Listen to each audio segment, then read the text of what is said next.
दुनिया में जंग के हालातों ने हथियारों की डिमांड बढ़ा दी है और हथियार बेचने के मामले में हिंदुस्तान दुनिया के तमाम ताकतवर देशों से आगे निकल रहा है। भारत और वियतनाम के बीच $700 मिलियन की ब्रह्मोस मिसाइल डील ने दोनों देशों के रणनीतिक संबंधों को नई ऊंचाई पर पहुंचा दिया है। ये डील वियतनाम की सेना और नौसेना के लिए ब्रह्मोस सुपरसोनिक मिसाइल सिस्टम की आपूर्ति के साथ साथ उसकी रक्षा ढांचे को भी मजबूत करेगी। न पाकिस्तान की इंटरेस्ट है, बल्कि पाकिस्तान तो ये कहता है कि सिवाय भारत के दुनिया में कोई और मुल्क है ही नहीं जिसके अगेंस्ट हम अपने मिसाइल प्रोग्राम और अपने न्यूक्लियर प्रोग्राम को चला सकते हैं। हमारी सारी की सारी जो न्यूक्लियर प्रोग्राम हो, मिसाइल प्रोग्राम हो या आर्मी की जो जिसे कहते हैं न्यूक्लियर डॉक्ट्रिन भी है, वो सारी की सारी दैट इज रिगार्डिंग इंडिया के है। वो हमारे पास जज्बा बहुत है। अब भाई फिर अभी वो यही बात है, जज्बे से हम जज्बा है तो क्या?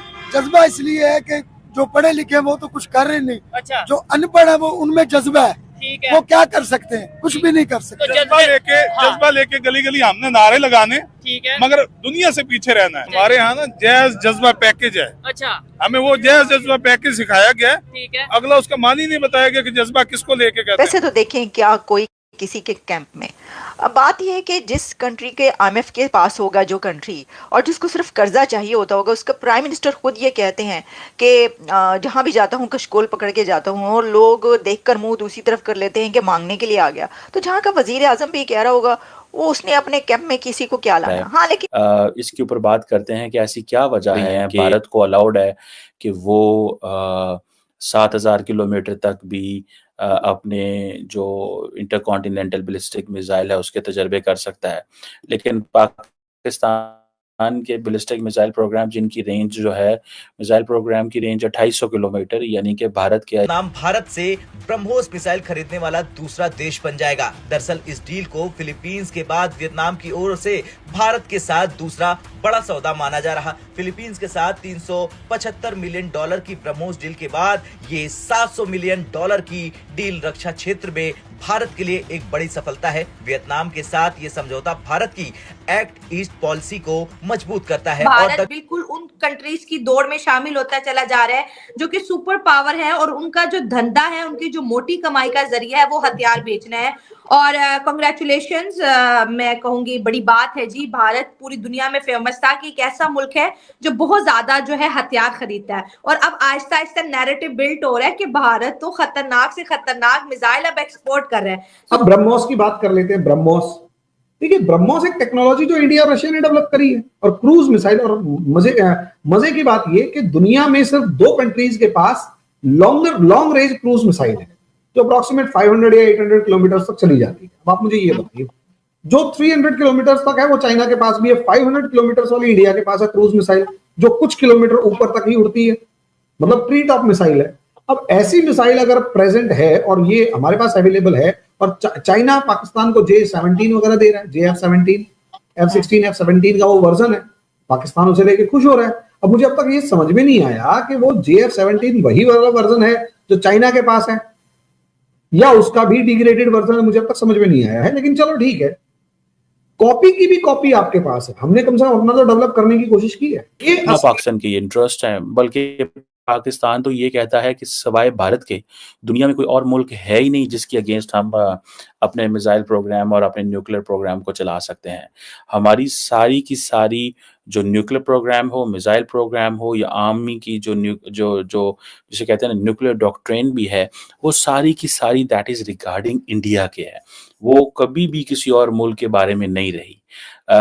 इंडिया कहता है कि ये चाइना के खिलाफ भी है, पाकिस्तान के खिलाफ भी है, लेकिन कभी पाकिस्तान ने ऐसे नहीं किया, ना ही ये पाकिस्तान की अप्रोच है, ना ही हमारे रिसोर्सेज हैं। लेकिन क्योंकि एक देखें पाकिस्तान एक इस्लामिक मुल्क है, ये तासुर जो है वो काफ़ी देर से दुनिया को पता है कि जी ये इस्लामिक मुल्क होने के नाते, न्यूक्लियर पावर होने के नाते, एक मिसाइल कैपेबल स्टेट होने के नाते ट्रम्प साहब आ रहे हैं पावर में।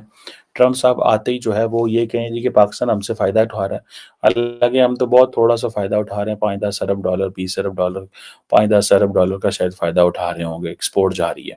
इतनी ही अमेरिका की लिवरेज है। अगर अमेरिका इस लिवरेज से भी पीछे हट जाता है, ठीक है, तो देन आप अंदाज़ा कर सकते हैं कि क्या चीज़ हो सकती है। सो पाकिस्तान ये जो यूएस का डिसीजन है कि वो सैंक्शंस करना, इसको पाकिस्तान पहली बात है, सारी बात है, बाइस समझता है और वो समझते हैं कि ये अनफॉर्चुनेट है। लेकिन अमेरिकन्स कहते हैं कि जी भाई साहब, हम आपके साथ काम कर रहे हैं, हम आपके साथ एंगेज कर रहे हैं। और वो कह रहे हैं कि जी अब पाकिस्तान का एक सिंपल सा है कि हमें अपनी सॉवरेनिटी से ज़्यादा कोई चीज़ एंगेज ज़रूरी नहीं है। अगर ये समझा जाता है कि पाकिस्तान जो है वो अपना मिसाइल प्रोग्राम छोड़ देगा, तो ये मुमकिन नहीं है। This is not possible. US ने पहले भी सैंक्शन, सितंबर में भी सैंक्शंस लगाई थी पाकिस्तान के ऊपर, ठीक है, और तब भी पाकिस्तान ने ये एक ही चीज़ कही थी कि भाई ये मुमकिन नहीं है। तब उन्होंने ये समझा कि यार इसको जितना मर्जी दबा लें, खैर है। ये असलियत में आप इसे डिफेंस एक्सपोर्ट की फॉर्म में देख रही हैं, बहुत ज्यादा नहीं, अभी तो मेरे ख्याल से 50-60 हजार 1 लाख करोड़ के आसपास का पहुंचने वाला है। मैं जो चीज कह रहा हूं वो जो हमारी diplomatic dominance all over the world है, वो जो बढ़ी है और दुनिया उसका एक लोहा मान रही है, वो घबरा रही है कि इंडिया जो एक इंपोर्टर था, नेट इंपोर्टर ऑफ वेपन्स था, वो अब एक्सपोर्टर बन रहा है। और प्रॉब्लम ये है, हमारे लिए वेपन जो है वो सोर्स ऑफ इनकम बाद में है। हमारे लिए वो जो डिप्लोमेटिक विक्ट्री है, हमारे इश्यूज के मामले में जो फालतू की पंगेबाजी की जाती थी और हमारे आस पड़ोस के लोगों को हथियार बेचे जाते थे, हमें उससे प्रॉब्लम थी। उससे लोगों को डर लगने लगा है। चाइना ने जिस तरीके से बांग्लादेश को सबमरीन्स दी, चाइना ने जिस तरीके से श्रीलंका को वेपन्स देने शुरू करे, मालदीव से प्रॉब्लम करनी शुरू करी, और सबसे बड़ी बात, आपकी कंट्री को तो हथियारों से भर दिया। हमने कुछ नहीं किया। फिलीपींस को ब्रह्मोस मिसाइल दे दी और चला के भी दिखाई थी। एक आई थी ना आपके पास उड़ते हुए 8 मिनट वाली, उसमें 2 काम हुए। एक, ब्रह्मोस की एफिशिएंसी पता लगी कि भाई कोई नहीं पकड़ सकता, आपको सॉरी बोला, हमारे रडार एक्सपोज हो गया और चाइना के रडार एक्सपोज हो गए और उनके ऑर्डर्स कैंसिल हो गए चाइना के रडार्स के। चाइना को पहली बार समझ में आया कि उसके साथ हुआ क्या है। और सबसे बड़ी बात, अगर हमने फिलीपींस, तो दोस्तों, भारत की सुपरसोनिक क्रूज मिसाइल ब्रह्मोस का जलवा आज पूरी दुनिया में कायम है और वियतनाम ने पूरा $700 मिलियन खर्च करके भारत से ब्रह्मोस खरीदी है। और वियतनाम के साथ साथ चाहे वो यूरोपियन यूनियन के देश हों, नेटो देश हों, पूरी दुनिया मांग कर रही है ब्रह्मोस मिसाइल की, क्योंकि ब्रह्मोस मिसाइल ही दुनिया का एक ऐसा सुपरसोनिक क्रूज मिसाइल है जिसको किसी भी रडार, किसी भी डिफेंस सिस्टम से रोका नहीं जा सकता। 99% ये किसी भी रडार में आती नहीं है और कोई भी डिफेंस सिस्टम इसको रोक पाने में सक्षम होता नहीं है जल्दी से, क्योंकि इसकी स्पीड इतनी ज़्यादा है कि इसको रोक पाना बहुत मुश्किल है। अभी कुछ दिन पहले ब्रह्मोस मिसाइल एक मिसफायर हुई थी इंडिया से, जो कि पाकिस्तान के अंदर घुसी थी और पाकिस्तान के लगभग 130 से 140 किलोमीटर अंदर तक गई। लगभग 4 से 5 मिनट तक पाकिस्तान के अंदर ये ब्रह्मोस मिसाइल उड़ती रही और किसी भी रडार से, किसी भी डिफेंस सिस्टम से पाकिस्तान इसको मार नहीं पाया। खुद ब खुद जाके ये गिरी और तब से ये भी चाइना को भी पता चल गया, क्योंकि उनका जो डिफेंस सिस्टम वहाँ पे डिप्लॉय था वो भी इसको ना इंटरसेप्ट कर पाया और ना ही इसको मार पाया। तो पूरी दुनिया ने ये देखा कि ब्रह्मोस मिसाइल जो है वो इतनी कैपेबल है कि इसको किसी भी रडार या डिफेंस सिस्टम से मार के नहीं गिराया जा सकता। और तब से ब्रह्मोस मिसाइल पूरी तरह से डिमांड में है। पूरी दुनिया ब्रह्मोस मिसाइल की जो है वो दीवानी हो चुकी है।